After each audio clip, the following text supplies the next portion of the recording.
Hello space lovers. Astronomers కొన్నేళ్ల క్రితం నుండి అంతరిక్షంలో ఎన్నో కొత్త డిస్కవరీలు చేస్తూ వస్తున్నారు.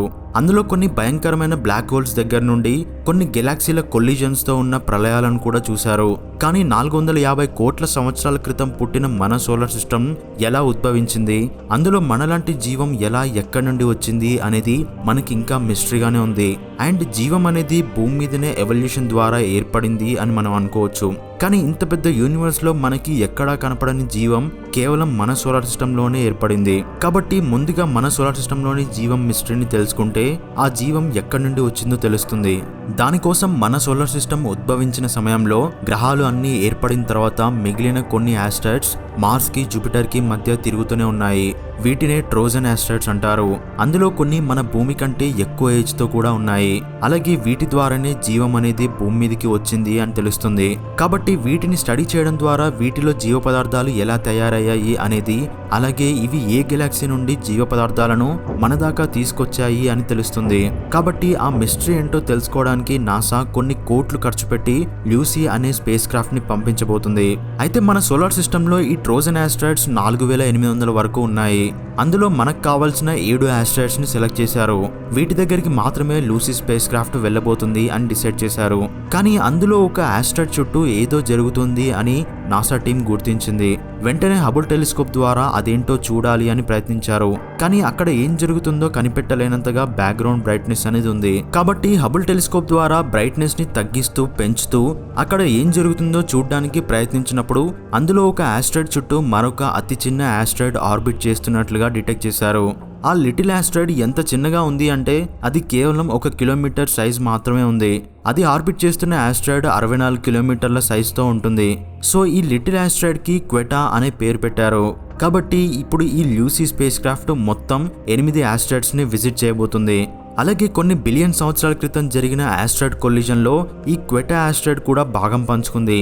కాబట్టి ఈ లిటిల్ ఆస్ట్రాయిడ్ లో ఎలాంటి మిస్టరీలు దొరుకుతాయో చూడాలి. అండ్ నెక్స్ట్ డిస్కవరీలోకి వెళ్లే ముందు రీసెంట్ గా స్టాక్ మార్కెట్ లో ఇన్వెస్ట్ చేయాలా వద్దా అని చాలా మంది అనుకునే ఉంటారు. కానీ మంచి ఐడియాస్ తో పనిచేసే కంపెనీలో ఇన్వెస్ట్ చేస్తూ ఆ కంపెనీతో పాటు డెవలప్ అవ్వాలి అనుకునేవారు తప్పకుండా సక్సెస్ అవుతారు. ఎందుకంటే అదే స్టాక్ మార్కెట్ పుట్టడానికి కారణం. సో మీలో ఎవరైనా స్టాక్ మార్కెట్ లో కానీ మ్యూచువల్ ఫండ్స్ లో కానీ ఇన్వెస్ట్ చేయాలి అనుకుంటే వారికి అప్స్టాక్ వారు ఫ్రీగా డిమాట్ అకౌంట్ ని ప్రొవైడ్ చేస్తున్నారు. అప్స్టాక్ లో కేవలం 100 రూపాయలతో కూడా ఇన్వెస్ట్మెంట్ పెట్టొచ్చు. అండ్ ఇందులో కేవలం స్టాక్స్ మాత్రమే కాకుండా 24 క్యారెట్స్ బంగారాన్ని డిజిటల్ గా కొని 24/7 ఎప్పుడైనా ఎక్కడైనా అమ్మొచ్చు. దీంట్లో మీరు 1 రూపాయితో కూడా గోల్డ్ లో ఇన్వెస్ట్మెంట్ చేయొచ్చు. అప్స్టాక్ లో రతన్ టాటా గారు ఇన్వెస్టర్ గా ఉన్నారు. అంతేకాకుండా త్వరలో Jio, Flipkart, Zomato, Paytm, LIC వంటి పెద్ద కంపెనీలు ఐపీఓ ద్వారా స్టాక్ మార్కెట్ లోకి ఎంటర్ అవబోతున్నాయి. కాబట్టి వీటి స్టాక్స్ ని కొనడానికి అప్స్టాక్ వారి డిమాట్ అకౌంట్ తప్పనిసరిగా ఉండాలి. దానికోసం కింద డిస్క్రిప్షన్ లో ఉన్న లింక్ ని క్లిక్ చేసి 5 నిమిషాల్లోనే డిమాట్ అకౌంట్ ని ఓపెన్ చేసుకోండి. నిజాయితీగా డెవలప్ అవ్వాలి అనుకునే వారికి లాంగ్ టర్మ్ ఇన్వెస్ట్మెంట్ చాలా మంచిది. సో తప్పకుండా ట్రై చేయండి. మన భూమి మీద జీవం ఏర్పడడానికి ముఖ్యంగా ఇక్కడ ఉన్న కండిషన్స్ తో పాటు మన భూమి మీద ఉన్న ఎలిమెంట్స్ చాలా తోడ్పడ్డాయి. కానీ అన్నిటికన్నా ముఖ్యమైనది ఏంటంటే వాటర్ అనేది లైఫ్ కి చాలా ఇంపార్టెంట్. కాబట్టి ఎక్సో ప్లానెట్ లో ఏలియన్ లైఫ్ ని కనుక్కోవాలి అంటే ముఖ్యంగా అందులో వాటర్ తప్పకుండా ఉండాలి. దానికోసం ఎక్సో ప్లానెట్స్ హాబిటబుల్ జోన్ లో ఉంటే సరిపోతుంది అనుకుంటాం. మన సోలార్ సిస్టమ్ లో ఈ హాబిటబుల్ జోన్ అనేది వీనస్ నుండి మార్స్ వరకు ఉంటుంది. అందులో మన భూమి మిడిల్ లో ఉంటుంది. అందుకే భూమి మీద లైఫ్ ఏర్పడింది అని అనుకుంటాం. కానీ లైఫ్ ఏర్పడడానికి కరెక్ట్ ప్లేస్ కన్నా ఇంకా మెయిన్ ఇంపార్టెంట్ థింగ్స్ చాలా ఉన్నాయి. ఎందుకంటే కరెక్ట్ ప్లేస్ లో ఉన్న భూమి మీద లైఫ్ ఉన్నప్పుడు మన పక్కనే ఉన్న చంద్రుడి మీద కూడా ఎంతో కొంత లైఫ్ ఉండి తీరాలి. కానీ చంద్రుడి మీద పూర్వం కూడా లైఫ్ ఏర్పడినట్టు ఎలాంటి ఆనవాళ్లు లేవు. కాబట్టి హాబిటబుల్ జోన్ అనేది ఒక స్టార్ ఎంత పెద్దగా ఉండి ఎంత బ్రైట్నెస్ తో ఉంది అనే దాన్ని బట్టి ఉంటుంది. అండ్ మన పక్కనే ఉన్న ప్రాక్సిమా సెంటోరీ స్టార్ అనేది మన సూర్యుడి కంటే చిన్నగా ఉండి డిమ్గా ఉంటుంది. కాబట్టి దాని హాబిటబుల్ జోన్ అనేది ఆ స్టార్ కి చాలా దగ్గరగా ఉండి అందులో ఒక గ్రహం కూడా ఉంటుంది. అండ్ హాబిటబుల్ జోన్ అనేది ప్రతి స్టార్ కి ఉంటుంది.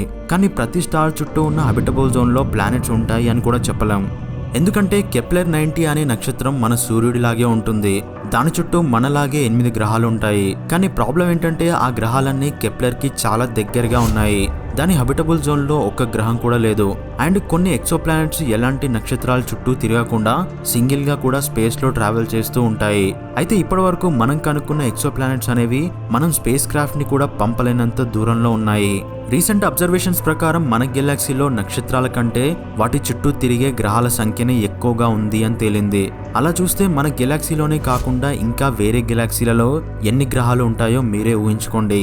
అండ్ నైట్ స్కైలో మనం చూసే ప్రతి స్టార్ ఒక సూర్యుడి లాంటి నక్షత్రాలే. కానీ కొన్ని నక్షత్రాలు పెద్దగా ఉండి తొందరగా మండిపోతాయి. మనలాంటి నక్షత్రాలు ఎక్కువ కాలం బర్న్ అవుతాయి. అండ్ మనకన్నా చిన్న నక్షత్రాలు ఇంకా పవర్ఫుల్ గా ఉంటాయి. కానీ వాటి నుండి వచ్చే రేడియేషన్తో వాటి గ్రహాలు కూడా బ్లాస్ట్ అయిపోతాయి. అండ్ ఎలాంటి నక్షత్రాలు ఎక్కువ కాలం ఉండి లైఫ్ ని సపోర్ట్ చేస్తాయి అనేది ఇప్పటికీ మిస్టరీగానే ఉంది. అండ్ మన దగ్గర ఉన్న టెలిస్కోప్ తో ఒక ఎక్సోప్లానెట్ యొక్క సైజ్ ని, దాని మాస్ ని, అలాగే దాని నక్షత్రం నుండి ఎంత దూరంలో ఉందో కనుక్కోవచ్చు. కేవలం ఈ డీటెయిల్స్ తోనే ఆ ఎక్సోప్లానెట్ లో రాకీ సర్ఫేస్ ఉందా లేదా అది ఎంత టెంపరేచర్ తో ఉంటుంది అని తెలుసుకుంటున్నాం. అండ్ కొన్ని ఎక్సోప్లానెట్ లో ఎలాంటి వాతావరణం ఉంది అనేది కూడా తెలుసుకుంటున్నాం. అందులో కొన్నిట్లో లావాతో నిండి ఉన్న సముద్రాలను, గాజు ముక్కలతో, డైమండ్స్ తో వర్షాలు కురిసే గ్రహాలను కూడా కనుక్కున్నాం. అయితే ప్రతి స్టార్ సిస్టంలో గ్రహాలు ఒక ఖచ్చితమైన ప్యాటర్న్తో తిరుగుతాయి. వాటి ద్వారా కూడా అందులో లైఫ్ ఏర్పడొచ్చు. ఇప్పటి వరకు మన సోలార్ సిస్టంలోని ఆర్బిటల్ ప్యాటర్న్ని మనం ఈ విశ్వంలో ఎక్కడా కనుక్కోలేదు. అందుకే మన భూమి అన్నిటికన్నా స్పెషల్ అయి ఉండొచ్చు. అండ్ కొన్ని గ్రహాలు మల్టిపుల్ స్టార్స్ చుట్టూ తిరుగుతున్నవి కూడా మనం కనుక్కున్నాం. అయితే మన భూమి లాంటి ఇంగ్రీడియంట్స్, కండిషన్స్ ఉండి భూమి సైజ్కి దగ్గరగా ఉండి దాని నక్షత్రానికి కరెక్ట్ లొకేషన్లో ఉన్న పర్ఫెక్ట్ ఎక్సోప్లానెట్ని కొన్ని వేల లైట్ ఇయర్స్ దూరం నుండి ఇన్ని క్వాలిటీస్ని ఒక ప్లానెట్లో వెతకడం అనేది నిజంగా చాలా కష్టం అని చెప్పుకోవాలి. చరిత్రలో మొట్టమొదటిసారిగా మన సోలార్ సిస్టంలో కాకుండా బయట అసలు గ్రహాలు ఉంటాయా అనేది కూడా ఎవ్వరూ ఊహించలేదు. కానీ 1990sలో ఫస్ట్ ఎక్సోప్లానెట్ని కనుక్కున్నారు. అండ్ ఇప్పుడు చాలా గ్రహాలను కనుక్కుంటున్నాం. అందులో కొన్ని గ్రహాల అట్మాస్ఫియర్ని స్టడీ చేస్తూనే వెదర్ మ్యాప్స్ని కూడా రెడీ చేస్తున్నారు. ఇవన్నీ కాకుండా రీసెంట్గా భూమి నుండి 280 లైట్ ఇయర్స్ దూరంలో TOI 561 అనే ఒక మిస్టీరియస్ ఎక్సోప్లానెట్ని కనుక్కున్నారు. ఈ గ్రహం మన భూమి కంటే 11 రెట్లు ఎక్కువ మాస్తో ఉంది. అలాగే ఇది కేవలం 25 రోజుల్లోనే దాని స్టార్ చుట్టూ తిరిగి ఒక సంవత్సరాన్ని కంప్లీట్ చేసుకుంటుంది. అయితే ఈ గ్రహం యొక్క ఏజ్ని కనుక్కున్నప్పుడు ఇది దాదాపు 10 బిలియన్ ఇయర్స్ క్రితం ఏర్పడింది అని తెలిసింది. అంటే దాదాపు మన యూనివర్స్ 13.5 బిలియన్ ఇయర్స్ క్రితం ఏర్పడితే ఈ గ్రహం ఇంచుమించు యూనివర్స్ మొదలైన 2.5 బిలియన్ ఇయర్స్లోనే ఏర్పడింది. మన దగ్గర ఉన్న థియరీల ప్రకారం నిజానికి ఈ గ్రహం అసలు ఈ యూనివర్స్లోనే ఉండకూడదు. ఎందుకంటే బిగ్ బ్యాంగ్ జరిగిన కొన్ని బిలియన్ ఇయర్స్ వరకు యూనివర్స్లో కేవలం హైడ్రోజన్, హీలియం, లిథియం లాంటి తేలికైన వాయువులు మాత్రమే ఉండేవి. కాబట్టి అప్పట్లో కేవలం గ్యాస్తో ఏర్పడే జూపిటర్ లాంటి గ్రహాలు మాత్రమే ఉండాలి. కానీ ఇప్పుడు కనుక్కున్న ఈ గ్రహం రాళ్లతో కూడిన ఉపరితలంతో ఉంది. అంటే వాయువులు కాకుండా హెవీ ఎలిమెంట్స్ అయిన కార్బన్, ఐరన్, మెగ్నీషియం లాంటి మెటీరియల్తో ఏర్పడింది. నిజానికి ఇలాంటి హెవీ ఎలిమెంట్స్ అనేవి యూనివర్స్ ఎక్స్పాండ్ అవుతూ కూల్ అయిన కొన్ని బిలియన్ ఇయర్స్కి సూపర్నోవా లాంటి ఫ్యూజన్ రియాక్షన్స్ ద్వారా ఏర్పడ్డాయి. అండ్ ఇంకొక ఇంట్రెస్టింగ్ విషయం ఏంటంటే ఈ ప్లానెట్ దాదాపు భూమితో సమానంగా ఉంది, కాకపోతే ఎక్కువ మాస్తో ఉంది. సో ఈ ప్లానెట్ ఏర్పడడానికి హెవీ ఎలిమెంట్స్ అసలు ఎక్కడి నుండి వచ్చాయి, అలాగే ఇలాంటి అతి పురాతనమైన గ్రహాలు ఇంకా ఎన్ని ఉన్నాయి అనేది మిస్టరీగా మారిపోయింది. దీన్ని స్టడీ చేయడం ద్వారా ఇది అసలు మన యూనివర్స్లోని గ్రహమేనా లేక ఇంకొక యూనివర్స్ నుండి వచ్చిందా అనేది కూడా తెలుస్తుంది. సో ఫైనల్ డిస్కవరీ గురించి మాట్లాడుకుంటే హబుల్ టెలిస్కోప్ స్పేస్లోకి వెళ్ళి 31 సంవత్సరాలు గడిచిన సందర్భంగా మన గెలాక్సీలోనే అత్యంత బ్రైట్నెస్తో ఉండే స్టార్ అయిన ఏజీ కరేనా అనే స్టార్ని ఫోటో తీసింది. ఈ నక్షత్రం మన సూర్యుడి కంటే 70 రెట్లు పెద్దదిగా ఉంటుంది. అలాగే కొన్ని మిలియన్ సూర్యుల కంటే ఎక్కువ బ్రైట్నెస్తో ఉంటుంది. అందుకే ఇంత క్లియర్ ఇమేజ్ని హబుల్ తీయగలిగింది. అయితే ఈ నక్షత్రం గ్రావిటీ కారణంగా 10,000 సంవత్సరాల క్రితం దాని ఔటర్ లేయర్ అనేది పేలిపోయి స్పేస్లోకి స్ప్రెడ్ అయింది. అలా స్ప్రెడ్ అయిన మెటీరియల్తో 10 సూర్యులు తయారవుతాయి. ఈ స్టార్ చుట్టూ ఉన్న డస్ట్ అండ్ గ్యాస్ అనేది దాదాపు 5 లైట్ ఇయర్స్ వరకు విస్తరించి ఉంటుంది. అంటే మన సూర్యుడి పక్కనే ఉన్న ప్రాక్సిమా సెంటోరీకి మధ్య ఉండే డిస్టెన్స్ కన్నా ఎక్కువే ఉంటుంది. ఒకవేళ ఈ స్టార్ చుట్టూ గ్రహాలు ఉండి అందులో ఏలియన్స్ ఉంటే వాళ్ళు దాని నుండి బయటపడడం అంటే మనం ఆల్ఫా సెంచురీకి వెళ్లడంతో సమానం అనుకోవచ్చు. ఇలాంటి నక్షత్రాలు గెలాక్సీలో చాలా తక్కువగా ఉంటాయి. అండ్ కొన్ని వేల సంవత్సరాల పాటు ఇవి ఇలాగే మ్యాటర్ని కోల్పోతూ ఆ తర్వాత సూపర్నోవా లాగా పేలిపోతాయి. అండ్ ఇలాంటి సూపర్నోవాస్ ద్వారానే ఐరన్ లాంటి హెవీ ఎలిమెంట్స్ ఏర్పడతాయి. వీటిని స్టడీ చేయడం ద్వారా మనకు తెలియని కొత్త ఎలిమెంట్స్ ఏర్పడితే తెలుసుకునే ఛాన్స్ ఉంటుంది. సో ఈ వీడియోలోని ఇన్ఫర్మేషన్ మీకు నచ్చితే తప్పకుండా ఒక చిన్న లైక్ చేయండి.